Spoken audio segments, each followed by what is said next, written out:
and on we'll go through the wastelands.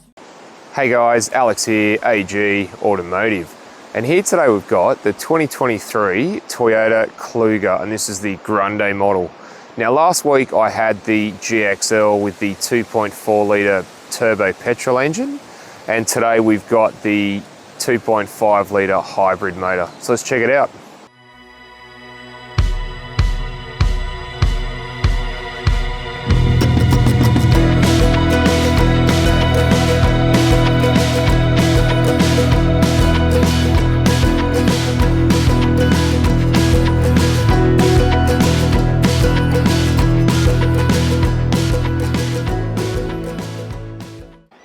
Alright, before we get into the video, just want to do a shout out to Brian Hilton Toyota, who were nice enough to let me have a look at this today, and I'll leave their contact details down below. And if you are after a Kluger, any of the range, go and see them and let them know that Alex from AG Automotive sent you, and they will look after you.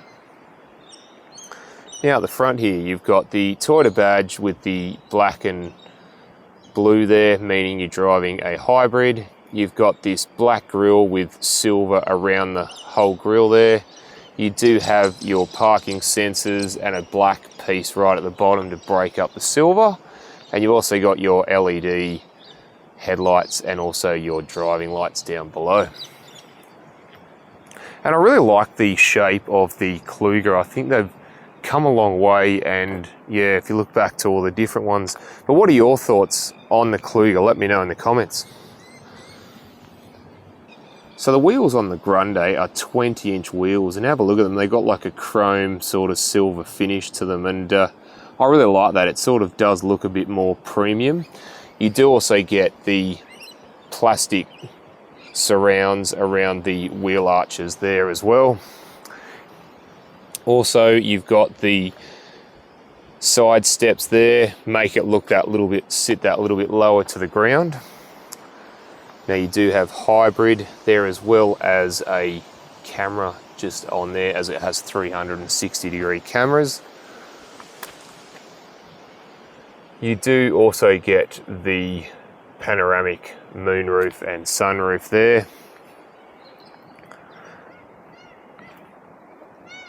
And then if we come around to the back, you've got again the blue and black Toyota badge, meaning you've got the hybrid.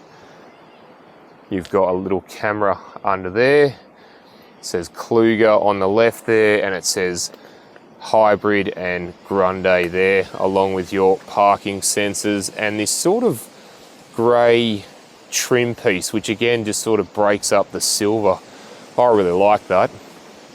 And Brian Hilton have fitted a tow bar to this, and you can tow up to 2 tons with this as well.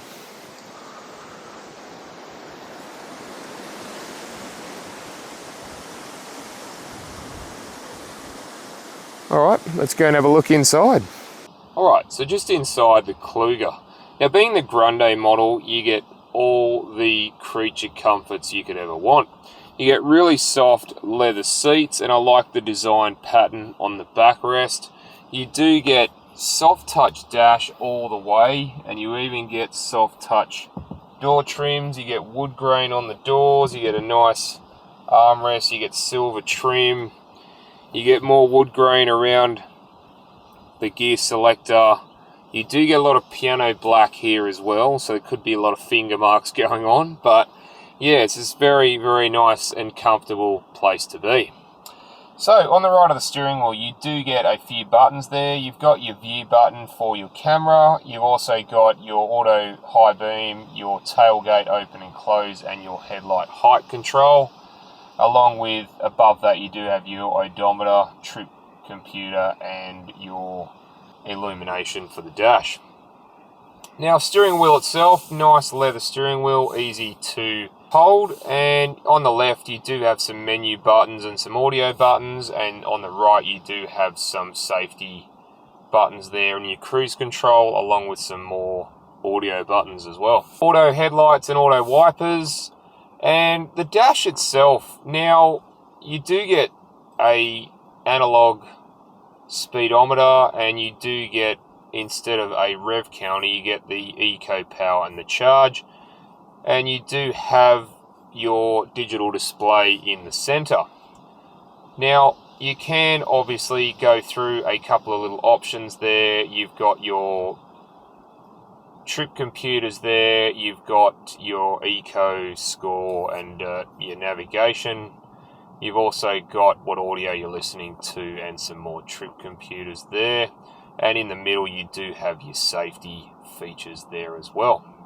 Alright, so the media screen. Now, the media screen is... Alright, so the media screen. Now, it's an update from the past one. I'm really happy with that. Now, you do have on the screen itself, on the right-hand side of the screen there, you've got some shortcut buttons. So I'll just go through a couple of them. So you've got your navigation there, so we'll just go into that. And scrolling down, really smooth, and it's really clear, this screen as well.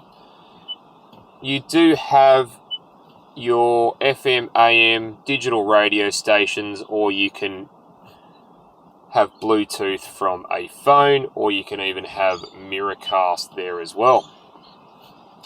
You do get Android Auto and Apple CarPlay. You do have some vehicle settings, things like climate, trip information. Energy flow is really good because it shows you the battery and whether it's charging or not. You do have your Apple CarPlay or Android Auto menus there, and you've got a settings menu with all sorts of bits and pieces there as well. So further down you've got your air conditioning controls there, and you do have tri-zone. So you've got dual zone in the front and a single zone in the back. Now, very easy to use, and you do also get heated seats and cooling seats as well. So further down you've got a little bit of storage space there. You can fit like a phone or something else there. I do like there's this little black plastic piece here that you can actually feed a wire down to the bottom or up, depending on where your phone sits. So you're hiding the wires away, which I think looks a little bit nicer. And further down from there, you do have a 12-volt plug, 2 USB fast chargers, and a USB slot there, as well as some more storage space. And further back, you've got the twin cup holders there with the teeth. And we'll move on to the gear selector, PRND and S. So you can go through the gears should you wish, or you can just let the vehicle sort itself out. Now, we also have... Now, I'll just pop it into reverse. Now, as you can see, the reverse screen, it's actually very, very clear, and even the 360 camera is really good as well, and the lines move both on the main screen and on the 360-degree screen. So again, that's quite nice. So further back you do have some drive modes there. You have eco mode, which is sort of a green. You got normal mode, which is sort of grey, and then you've got the sport mode, my favourite, which is red. So it looks pretty cool when the car comes up, the Kluger comes up on the screen like that. So to the left you do have a trail mode, which is for some light off-roading. An EV mode, so you can sort of drive it just in EV mode. Traction control, your auto hold, and your park brake, or finger brake as they're called I think now. And the armrest. Now, it's not hugely soft, I'll be honest. And how you open it, it's a little bit different. You don't lift it, you actually just slide that through there to reveal a wireless phone charger. So again, that's pretty cool. And you can actually lift the phone charger out of the way, and you do have a fair bit of storage space there, and you've also got a 12-volt plug in there as well. Now, the glove box. Glove box, look, it's reasonable. You can fit obviously your service manuals and a couple of iPads in there. So above the glove box you do have a indent there, a little bit of storage, which is really good. So you get a lot of cubby holes in the Kluger, which is pretty cool. Alright, so you do get a massive moonroof that goes all the way to the back, and I'll just open the sunroof up for you, and it's a one touch.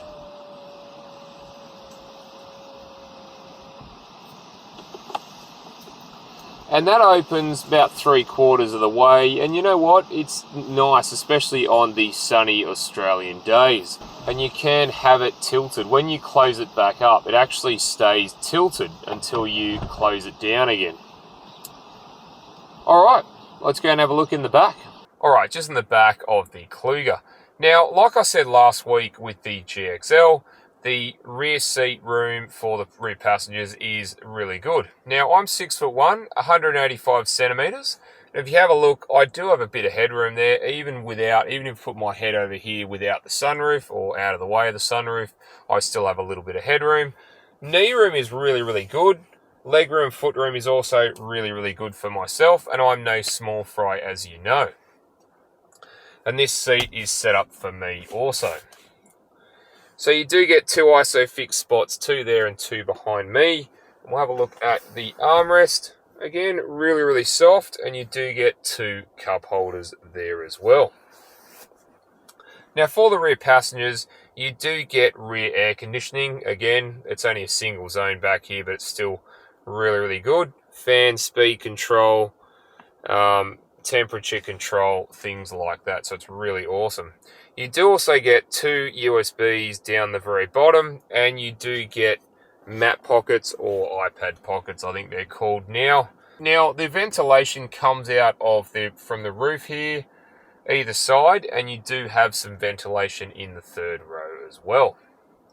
Alright, now should I get in the 3rd row? Yeah, alright, I'll give it a go. Let's do it. Alright, just in the 3rd row of the Kluger, and as you can see, I'm pretty squashed in here. Now I do have a little bit of headroom, only a little bit there. Knee room, leg room, and foot room is non-existent, and that seat has been pushed forward. You do get 2 cup holders either side, and you do get some air vents up there as well. Alright, let's go and have a look in the boot.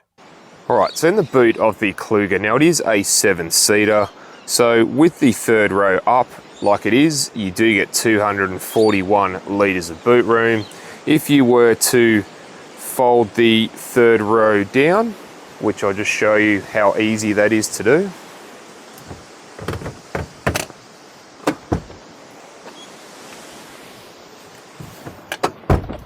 That goes up to 552 litres of boot room. And as you can see, you've got your 3 tether points there. And Brian Hilton have fitted a rubber mat in the boot. And if I look under the mat and show you under the carpet there, you do get your breakdown tools and your privacy screen in there as well. All right, let's go and have a look under the bonnet. All right, so under the bonnet of the Kluger. So here we have a 2.5 litre 4-cylinder petrol engine with a hybrid system attached to it. And together it produces 184 kilowatts of power and 242 newton meters of torque. And that's mated to a CVT transmission driving all 4 wheels. Now Toyota claims this will use 5.6 litres per 100 kilometres, which is pretty good considering the size of it. All right, let's go for a drive. All right, so just going for a drive in the Kluger.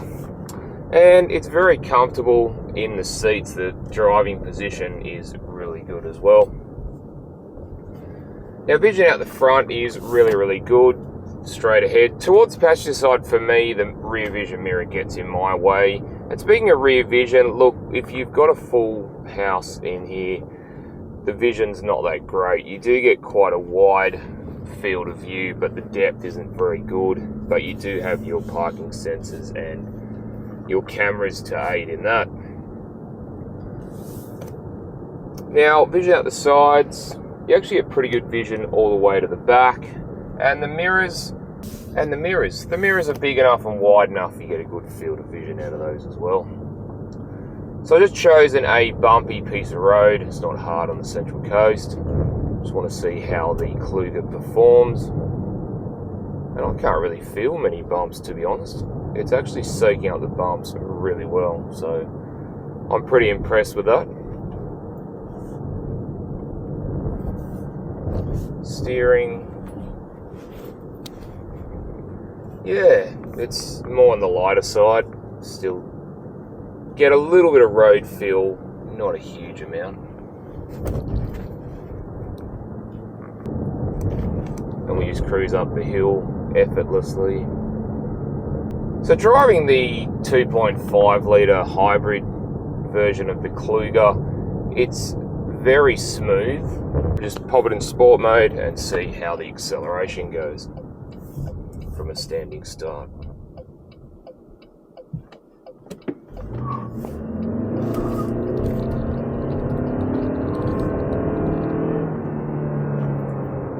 Obviously, straight off the mark, if you get on the power too quickly, you will get a little bit of wheel spin. Yeah, look, it goes really well, guys. I'm pretty impressed with it. It really, yeah, gets up and goes. Now, I will say, compared to the 2.4 litre turbo motor, that was a lot zippier than this one. All right, guys, don't forget to go down to Brian Hilton, Gosford, and check out their Kluger range, and don't forget to like and subscribe, and I'll look forward to seeing you on the next one. All right, thanks guys.